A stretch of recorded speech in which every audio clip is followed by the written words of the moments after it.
আসসালামু আলাইকুম।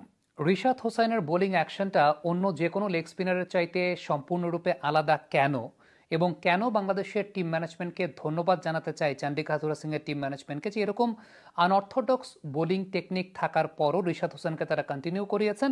প্রত্যেক স্পিনারের নিজস্ব বৈশিষ্ট্য যেটা থাকে সেরকমভাবেই তাদেরকে ফ্লারিশ করতে দেয়া উচিত, এবং সেই কাজটাই তৎকালীন বাংলাদেশের টিম ম্যানেজমেন্ট করে রিশাদ হোসেনকে এস্টাবলিশ করেছেন ইন্টারন্যাশনাল ক্রিকেটে। পার্থক্যের জায়গাটা আসলে কোথায় অন্যান্য লেগ স্পিনারদের সঙ্গে? বোলিং বায়োমেকানিক্সের একটা বড় পার্থক্যের জায়গাটা হচ্ছে রিশাদ হোসেনের ফ্রন্ট লেগের জায়গাটা। একটু যদি লক্ষ্য করে দেখাই তাহলে Rashid Khan, Adil Rashid, Shane Warne, Kuldeep Yadav, traditional leg spinner যারা, আপনি যদি একটু একে একে তাদের ফ্রন্ট লেগের অবস্থানটা একটু লক্ষ্য করে দেখেন, খেয়াল করে দেখবেন রশিদ খান বলি, আদিল রশিদ বলি কিংবা শেইন ওয়ার্ন বলি, তাদের ফ্রন্ট লেগটা কিন্তু অনেক অ্যাঙ্গেল করা। অনেক অ্যাঙ্গেল করা বলতে মূলত লেগ স্পিনারের বোলিং বায়োমেকানিক্সটা এরকমই হওয়া উচিত যে ব্যাটসম্যানের ফাইন লেগের দিকে তাদের ফ্রন্ট লেগটা রাখা। অন্যদিকে আপনি যদি রিশাদ হোসাইনের ফ্রন্ট লেগটা খেয়াল করে দেখেন, সেটা স্ট্রেট ডাউন দ্য উইকেট, অর্থাৎ সোজাসুজি, অর্থাৎ ফ্রন্ট লেগটা অনেক বেশি মাত্রায় ক্লিয়ার করা, অ্যাঙ্গেল ওয়েতে না। দুজনের মধ্যে একটু পার্থক্য লক্ষ্য করে দেখেন, রশিদ খান এবং রিশাদ হোসাইন অ্যাঙ্গেল করা রশিদ খানেরটা, কিন্তু রিশাদ হোসেনেরটা একদম স্ট্রেইট। অন্যদিকে আপনি যদি আদিল রশিদের ক্ষেত্রেও দেখেন, আরও একটা পার্থক্য দেখেন যে আদিল রশিদেরও কিন্তু স্ট্রেইট না, সেক্ষেত্রে angled towards the fine leg of the batter. Shane ওয়ার্নের ক্ষেত্রেও ব্যাপারটা সেরকমই ছিল। ইভেন কুলদীপ তো যেহেতু বাহাতি রিস্ট স্পিনার, কুলদীপের ক্ষেত্রেও একটু লক্ষ্য করে দেখেন, সেটাও কিন্তু ব্যাটসম্যানের থার্ড ম্যান বরাবর, অর্থাৎ অ্যাঙ্গেল করা। কিন্তু রিশাদ হোসেনের ফ্রন্ট লেগটা এটা স্ট্রেইট। এখন আমাদের বাংলাদেশে নর্মালি যে বিষয়টা হয় যে এই টাইপের বোলিং অ্যাকশন যাদের থাকে বা এরকম থাকে, তাদেরকে অনেক সময় বলা হয় তুমি কি পেস বোলার নাকি, কারণ পেস বোলারদের ফলো থ্রুটা সামনের দিকে, অ্যাঙ্গেল না, রোটেশনটা, হিপ রোটেশনটা এই ধরনের অ্যাকশন থাকলে খুব বেশি ভালো মতো হয় না। বাট রিশাদের যেটা ন্যাচারাল, সেটাকেই প্যাট্রোনাইজ করা হয়েছে, রিশাদের ন্যাচারাল তাকেই আলটিমেটলি গ্রুম করা হয়েছে। এই কারণে চন্ডিকা হাথুরুসিংহের টিম ম্যানেজমেন্ট একটা অনেক বড় ধন্যবাদ পাবেন, ইভেন মুশতাক আহমেদও ধন্যবাদ পাবেন এই জায়গাটাতে যে রিশাদের এই বিষয়টাকে পরিবর্তন করার আসলে চেষ্টা করেন নাই, বা এই বিষয়টাকে পরিবর্তন করেন নাই। নয়তোবা আমাদের বাংলাদেশের প্রেক্ষাপটে যদি আমরা চিন্তা করি যে এই টাইপের লেগ স্পিনার যদি নেটে আসে এইজ লেভেলে, ওর এই বোলিং অ্যাকশন শুধরাতেই মোটামুটি 4 থেকে 5 বছর চলে যায়। সেই জায়গাটায় রিশাদ হোসেনের ক্ষেত্রে ন্যাশনাল টিমের টিম ম্যানেজমেন্ট কিন্তু ওই কাজটা করেন নাই। এখন তরুণ ক্রিকেটার যারা, তাদের সুবিধার জন্য একটু বলে দেই যে আসলে কেন theoretically coaching point of view থেকে ওই যে অ্যাঙ্গেল, ফ্রন্ট লেগটা অ্যাঙ্গেল রাখাটাকে অ্যাকুরেট ধরা হয়, কেন স্ট্রেইট রাখাটাকে আসলে ডিসকারেজ করা হয় বা থিওরিটিক্যালি ওই জায়গাটাতে ডিসঅ্যাডভান্টেজ থাকে। মূলত আমাদের বোলিং তো একটা টোটালি একটা কাইনেটিক চেইন। সেই কাইনেটিক চেঞ্জটা হচ্ছে আমাদের একদম বডির লোয়ার পোর্শন থেকে শুরু করে আমাদের কোমর, দেন আমাদের শোল্ডার, দেন রিস্ট, দেন ফিঙ্গার থেকে বলটা বের হয়। এখন ওই যে কাইনেটিক চেইনটা যেভাবে আসলে কাজ করে, আপনার পাটা যখন এরকম অ্যাঙ্গেল অবস্থায় থাকে অ্যাজ আ স্পিনার, আপনার কোমরের রোটেশনটা অনেক ভালো হয়। মানে আপনি যখন এইখান থেকে সাইড অন থেকে এই যাচ্ছেন, আপনার কোমরের রোটেশনটা অনেক ভালো হয়। এই রোটেশনটাই আলটিমেটলি আপনার শোল্ডার, আপনার রিস্ট এবং আপনার ফিঙ্গারে extra bit of energy provide করে বা extra bit of force provide করে। এই ফোর্সটার জন্যই আপনার বলের পেসটাও অনেক বেশি হতে পারে এবং সেই সঙ্গে আপনার টার্নটাও আপনি অনেক বেশি মাত্রায় আদায় করতে পারবেন। অন্যদিকে যে সমস্ত স্পিনারদের আসলে ফ্রন্ট লেগটা স্ট্রেইট থাকে, তাদের কিন্তু এই রোটেশনটা খুব বেশি হওয়ার আসলে সুযোগ নাই। রোটেশন যদি আসলে খুব বেশি হতে যায়, সেটা অফ স্ট্যাম্পের অনেক বাইরে চলে যাবে। সো এই জায়গাটায়, স্ট্রেইট জায়গাটাতে আপনি পাটাকে এরকম স্ট্রেইট রেখে যখন বল করছেন, তখন অনেক বেশি মাত্রায় আপনার আসলে যেটা করতে হয় সেটা হচ্ছে একটু ফিঙ্গার স্পিন নির্ভর বোলিংটা করতে হয়।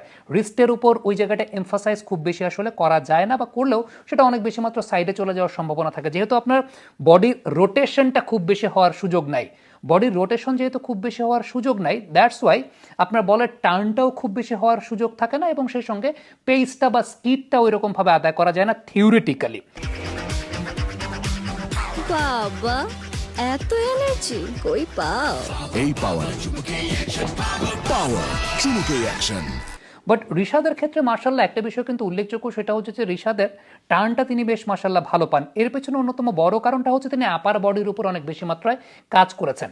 এই জায়গা থেকে বডির লোয়ার পোর্শন থেকে যেহেতু তিনি তার ওই অ্যাঙ্গেলটা নাই, দ্যাটস ওয়াই যেহেতু অ্যাডভান্টেজটা পান না, তিনি তার বডির ওপরের পোর্শনের উপর অনেক বেশি মাত্রায় কাজ করেছেন। খেয়াল করে দেখবেন তার গ্যাদার পজিশনটা অনেক বেশি মাত্রায় কক রেস্ট, গ্যাদার পজিশনটা অনেক বেশি মাত্রায় ককরিস থাকার কারণে তিনি নিজেকে ওইভাবেই গড়ে তুলেছেন যে শুধুমাত্র তার রিস্ট এবং ফিঙ্গার পজিশনটার উপর বেস করেই বা রিস্ট এবং ফিঙ্গারের স্ট্রেংথের উপর বেস করেই তিনি ওই টার্নটাকে আদায় করতে পারবেন। কিন্তু রিশাদের পেস অন্য লেগ স্পিনারদের চাইতে কম হওয়ার পিছনে অন্যতম বড় কারণটা হচ্ছে তার ওই অ্যাঙ্গেলটা আসলে নাই। এখন এখানে চেঞ্জ করারও দরকার নেই, এক একজন লেগ স্পিনার এক এক রকম। এখন রিশাদের ক্ষেত্রে যে বিষয়টা অ্যাডভান্টেজ রিশাদ নিজে ক্রিয়েট করেছেন সেটা হচ্ছে ওই অ্যাডভান্টেজটা না পাওয়ার পরও তিনি তার শুধুমাত্র রিস্ট পজিশনটা বা রিস্টটাকে রাখার কারণে তিনি এই জায়গাটায় টার্নটাকে অনেক বেশি মাত্রায় আদায় করতে পারছেন বা পেরেছেন। আপনি বরুণ চক্রবর্তীর ক্ষেত্রেও যদি খেয়াল করে দেখেন, বরুণ চক্রবর্তীর বলও কিন্তু আলটিমেটলি তার ফ্রন্ট লেগটা স্ট্রেইট থাকে, straight down the wicket, not angled. কুলদীপের ক্ষেত্রে যেরকম অ্যাঙ্গেলড, কুলদীপ টার্নটা অনেক বেশি পান, কুলদীপের রোটেশনটা অনেক ভালো হয়, কিন্তু বরুণ চক্রবর্তী আলটিমেটলি স্ট্রেইট থাকে। এখন বরুণ যেহেতু একজন মিস্ট্রি স্পিনার, তিনি ফিঙ্গারের উপর বেস করে বোলিংটা করে থাকেন। He is not a prominent wrist spinner, তিনি প্রমিনেন্ট রিস্ট স্পিনার, তিনি ফিঙ্গারের উপর এবং ফিঙ্গারটা স্ট্রেইট রাখাটাই তার অনেকাংশে উল্লেখযোগ্য বিষয়। বাট লেগ স্পিনার, একদম টিপিক্যাল লেগ স্পিনার যারা, তাদের ক্ষেত্রে কিন্তু রিস্টের ব্যাপারটা অনেক ইম্পর্টেন্ট ফ্যাক্টর। সো ওই রিস্টের পাওয়ারটা আসে অনেক বেশি মাত্রায় তাদের বডি যদি টুইস্টেড করতে পারে। সো বরুণ চক্রবর্তীর ক্ষেত্রে তার অ্যাডভান্টেজের জায়গাটা হচ্ছে he is a mystery spinner and very much depended on finger spin.